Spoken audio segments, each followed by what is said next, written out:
Hi everyone, welcome back to our channel Bindu Reddy world. ఎలా ఉన్నారండి? అందరూ బాగున్నారా? మేమైతే చాలా బాగున్నాము. ముందుగా చిక్కుడుగాయ వేపుడుకి కావాల్సిన ఇంగ్రీడియంట్స్ ఏంటో ఒకసారి చూద్దామండి.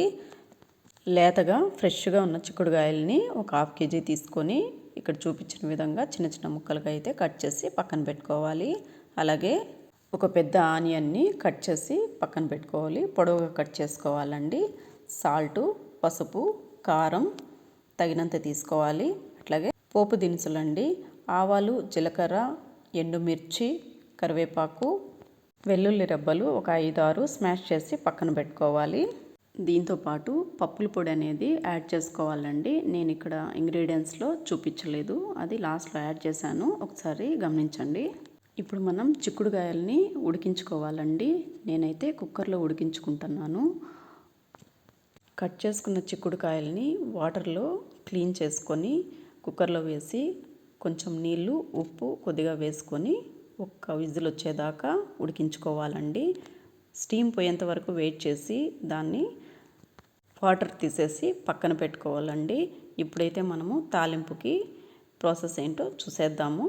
ముందుగా స్టవ్ వెలిగించుకొని ప్యాన్ పెట్టుకొని ఆయిల్ వేసుకొని హీట్ అయ్యేదాకా వెయిట్ చేసి పోపు దినుసులు అయితే వేసుకోవాలండి. ఆవాలు, జీలకర్ర, ఎండుమిర్చి, తెల్లగడ్డలు, కరివేపాకు వేసి వేయించుకోవాలండి. ఆవాలు చిటపటలాడేంత వరకు వేయించుకోవాలి.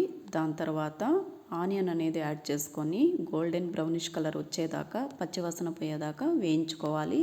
అప్పుడే టేస్ట్ చాలా బాగుంటుంది. ఇప్పుడు చూడండి, ఇక్కడ ఆనియన్స్ అనేది కలర్ చేంజ్ అయింది కదా. ఇప్పుడు మనము ఉడికించి పక్కన పెట్టుకున్న చిక్కుడుకాయల్ని మనము ప్యాన్లోకి యాడ్ చేసుకోవాలండి. చిక్కుడుకాయని యాడ్ చేసుకున్న తర్వాత మెల్లగా కలుపుకోవాలి. ఎక్కువగా కలపకూడదు, స్మాష్ అయిపోతుంది. ఒక 2 నిమిషాలు అలాగే పచ్చివాసన పోయేదాకా వేయించుకోవాలండి. స్మాష్ కాకుండా చూసుకొని వేయించుకోవాలి. ఇప్పుడు 1/2 స్పూను పసుపు, ఒక 1/2 స్పూను కారం, ఉప్పు తగినంత వేసుకొని కలుపుకోవాలండి. ఒక 2 సెకండ్లు వేయించుకున్న తర్వాత ఇక్కడైతే పల్లీల పొడి అనేది యాడ్ చేసుకోవాలండి. పల్లీల పొడి ఎలా ప్రిపేర్ చేసుకోవాలని ఆల్రెడీ వీడియో ఛానల్లో పోస్ట్ చేశానండి. మీకు డౌట్ ఉంటే ఒకసారి వెళ్ళి చెక్ చేయండి, ట్యాగ్ చేస్తాను వీడియోకి. పల్లీల పొడి అనేది 4 నుంచి 5 స్పూన్లు వేసుకొని ఒకసారి జస్ట్ అలా కలపాలండి. ఎక్కువ కలపకూడదు. పొడి అనేది మనం యాడ్ చేసుకున్న తర్వాత ఒక 2-3 సెకండ్స్ ఉంచి దించేసుకోవాలండి. ఎక్కువసేపు ఉంచకూడదు.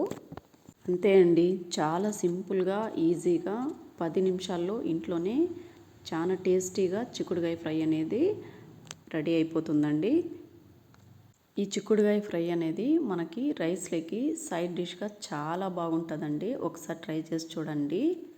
లంచ్కైనా కానీ డిన్నర్కైనా కానీ ప్రిపేర్ చేసుకోవచ్చు. అలాగే చపాతీ, పుల్కా, పరోటాలకు కూడా చాలా టేస్టీగా ఉంటుందండి. ఒక్కసారి ట్రై చేసి చూడండి. నేనైతే మా ఇంట్లో పప్పుచారు కాంబినేషన్కి ఈ వేపుడు అనేది తయారు చేశానండి. మీరు మీ ఇంట్లో ఎలా తయారు చేసుకుంటారనేది కామెంట్ చేయండి. ఇలాంటి మరిన్ని రెసిపీస్ కోసం ఛానల్ని అయితే ఫాలో అవ్వండి.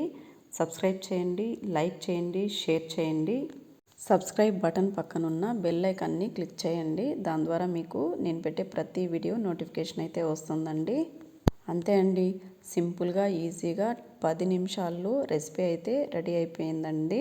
ఒకసారి ట్రై చేసి చూడండి. Thank you for watching.